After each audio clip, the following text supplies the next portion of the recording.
Chapter 1. The Journey Along the Path.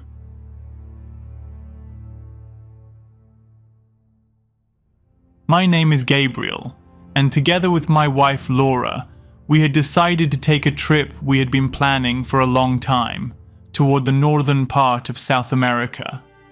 I was thrilled at the idea of discovering those beautiful landscapes seen in photographs, which look almost dreamlike. So we had been saving in order to carry out this travel plan. We had chosen a modest hotel far from the big cities and had gone deep into a forested area so we could merge with the very nature that so delighted our eyes.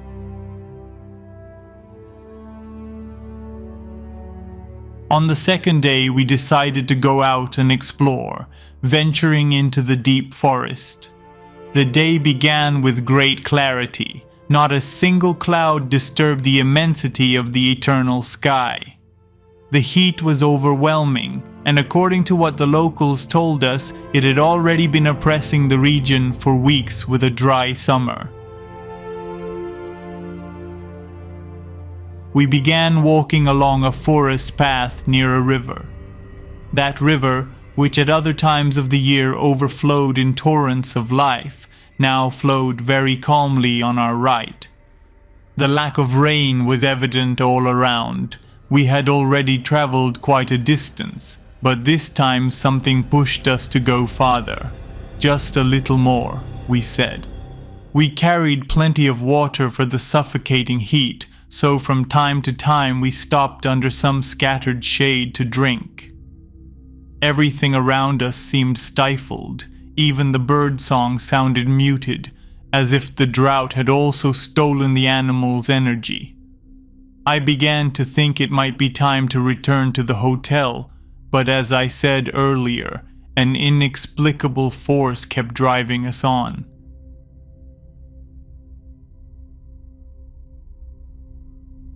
As we advanced, the path grew narrower and the vegetation denser. We were losing sight of the stream, and all that remained was the crunch of branches beneath our steps. It was then that I began to notice something strange. Suddenly a silence enveloped us completely, so absolute that it revealed the absence of any animal in the area, even the wind. Not even the leaves stirred. We could hear our own voices like a kind of strange echo. We stopped and looked at each other, uneasy, already afraid. The heat was still suffocating, yet suddenly I felt a slight chill run down my back, as if an icy breeze had brushed my skin. At that instant I could see a fine mist beginning to rise from the ground itself. Not from the air as in those cold dawns I know so well from my hometown, but from the hot earth, as if the soil were breathing out a strange vapor. Little by little it enveloped us until it filled our surroundings completely.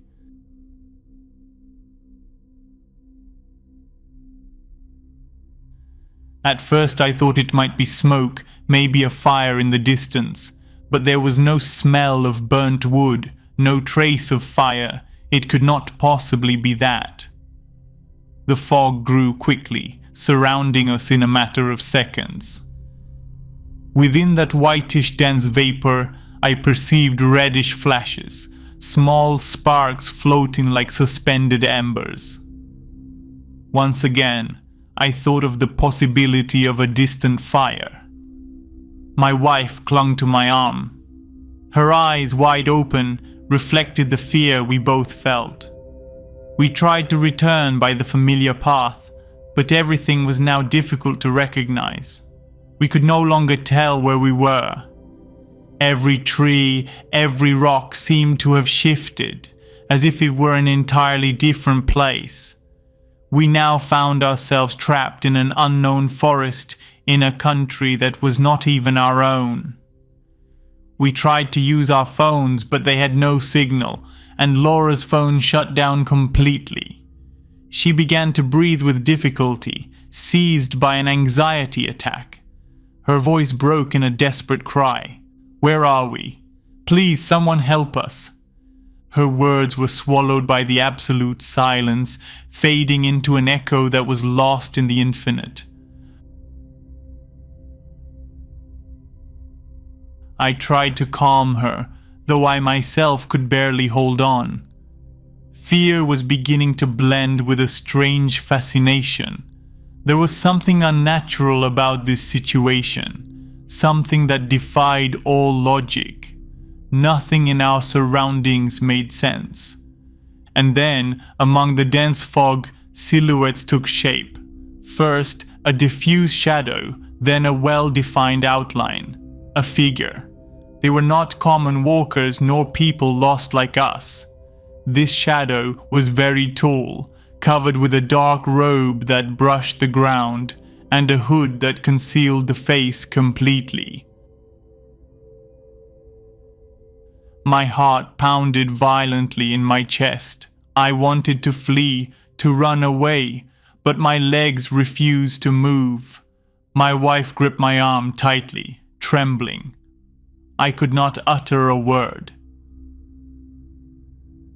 I thought perhaps it was some kind of ritual.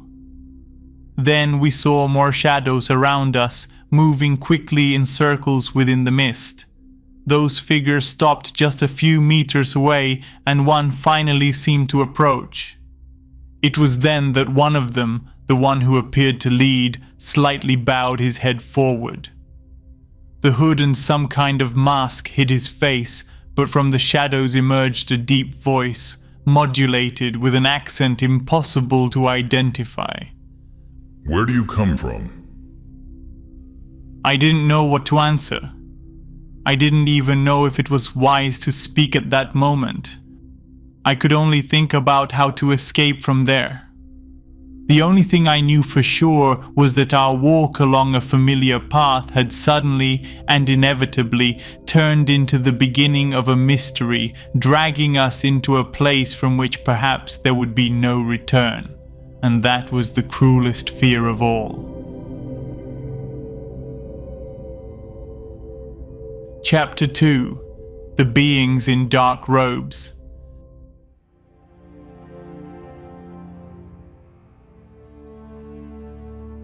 The other hooded figures remained motionless, visible through the mist like living statues in their black robes. My wife trembled beside me, her eyes filled with tears, unable to look away from those presences. Neither of us could escape. Our bodies felt anchored to the very green ground of that forest. I swallowed hard and gathered the courage to speak. My voice came out weak, broken. We are not from this area. We were walking when this fog trapped us. The hooded one at the front slowly tilted his head, and the darkness of his hood grew even deeper, like staring into a well so deep it seems bottomless. His reply was dry, unsettling. What fog? A chill ran down my spine. I turned instinctively to show him the white cloud that had surrounded us, but as I did, the fog had simply vanished completely. There was no forest, no path, no river. All that surrounded us was a barren, desolate landscape, covered with sharp stones and red dust rising with the dry wind. The sky, once clear and blue, had turned into an opaque dome of metallic gray that hurt the eyes.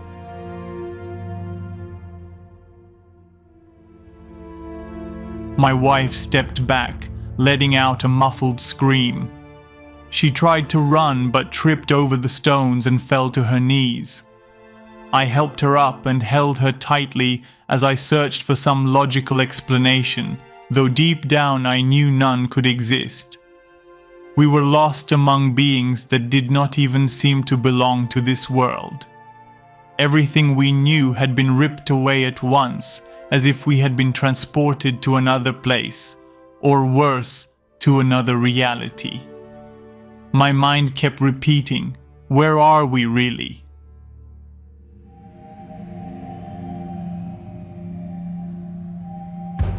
The one who seemed to be the leader took a step toward us.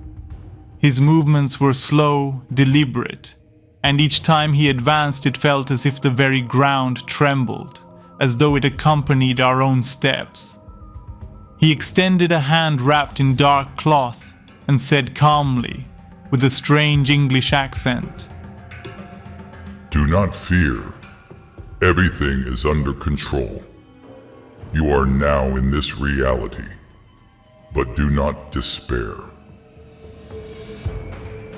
My wife sobbed, asking over and over who they were, what they wanted from us, where we were. I had those same questions carved into my mind, but I did not dare to repeat them, or perhaps I simply could not. The hooded figure did not respond. Instead, the three who accompanied him raised their arms in unison. The air vibrated with a deep, low hum, reeking of something subterranean, mixed with hot air. Just a few meters away, a crack of red and violet light tore open in the empty space, expanding until it formed an oval. It was not a solid door, but a threshold, as if it were alive. A portal that displayed images of another distant city. It gave off a strange reddish glow, almost the shade of blood, and the air smelled of storm.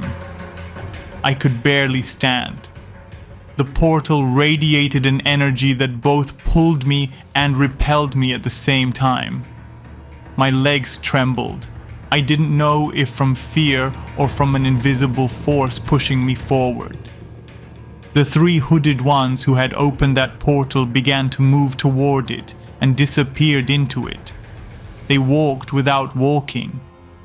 As they touched the glow, their bodies fragmented into thousands of black particles absorbed by the red light, like ashes disintegrating in the air. They dematerialized.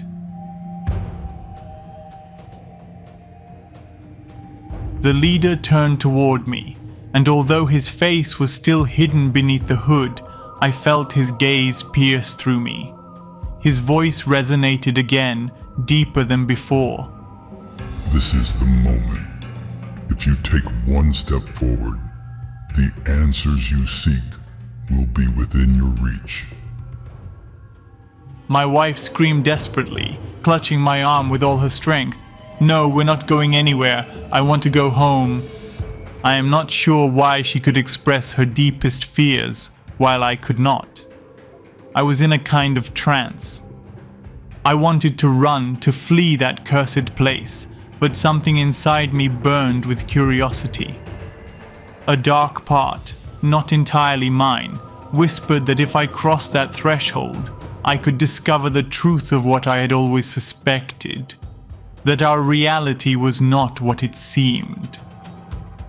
But these beings gave off no good energy, quite the opposite. The hooded figure leaned slightly forward. With a slow movement, he removed the mask and began to speak again.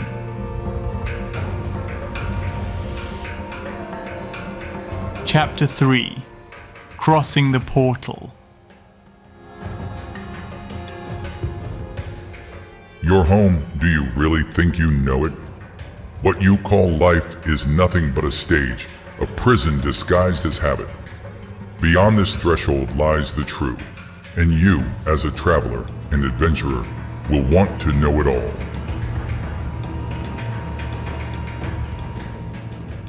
My hands were sweating, my heart pounded violently, and my wife wept inconsolably beside me. I wanted to step back, but once again my feet would not obey. I was trapped in the greatest dilemma of my life. Follow this being into the unknown, or resist and remain in the reality that was beginning to crack around me. The question burning inside me now was, could I really choose my destiny? Or had every decision I might take already been decided by that being? The portal pulsed with force, as if calling to me, glowing with a blinding purple light. This being stared at me in a hypnotic way. His face radiated a certain degree of evil, his skin carrying a grayish tone. Behind me, my wife begged me not to step inside. But within me there was another voice, silent and powerful, not born of my mind. It was a strange whisper telling me that one more step would be enough to tear away the veil of lies and reveal the truth that had always been hidden. Yet I truly doubted these beings would give me any answers. Everything seemed like a trap, a bridge into the unknown. The hooded figure let out sounds from his mouth again, now unmasked. His voice was more metallic, reverberant, expanding inside my skull. The opportunity is unique, and we do not offer it to almost anyone. You may consider yourself chosen. Beyond the threshold, you will understand why your memories are not yours, why your days are written before you live them. There you will find what is true, or return to the deception you call life, human. My knees weakened, my mouth dried, my chest felt on the verge of bursting, but I could move a little more now. My wife screamed and struck my arm, begging me to react. A certainty struck me like lightning. If I truly crossed that portal, I would lose everything. I gathered all my strength and shut my eyes violently, shouting from the depths of my being, "No!" I cried out with all my inner strength. My voice made the very portal vibrate, which suddenly flickered like a flame in the wind. When I opened my eyes, the being already had half of his body inside the glow. He looked at me one last time and spoke in a tone that sounded like a sentence. She will return, and you, human, will remain wondering what might have happened. Many around you are not even human as you are.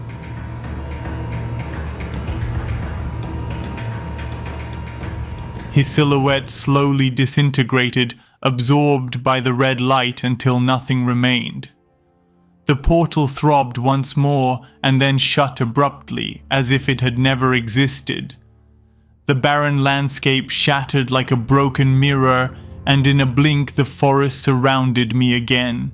Everything was there once more, just as before, though nothing inside us was the same. The river flowed again, fresh and crystalline. The birdsong returned like a distant chorus, and the sun shone with the same calm as at the start of the morning. As if nothing had ever happened. The metallic scent of the portal still clung to my nostrils. I turned desperately, searching for my wife.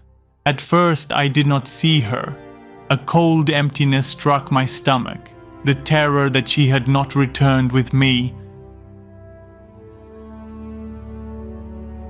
But then I spotted her, a few meters ahead, sitting on the ground, her face drenched in tears. I ran to her and embraced her tightly. Her sobs were deep, wrenching, and she repeated again and again, "I thought I had lost you. I thought you would never come back." I did not know what to say. I only held her, closing my eyes, while the murmur of the river tried to return to me a peace I could no longer feel. We walked back in silence, not daring to speak of what had happened. We knew that what we had seen was no dream, nor an illusion, nor a simple delirium caused by heat. It had been real. These beings existed, and so did their portal.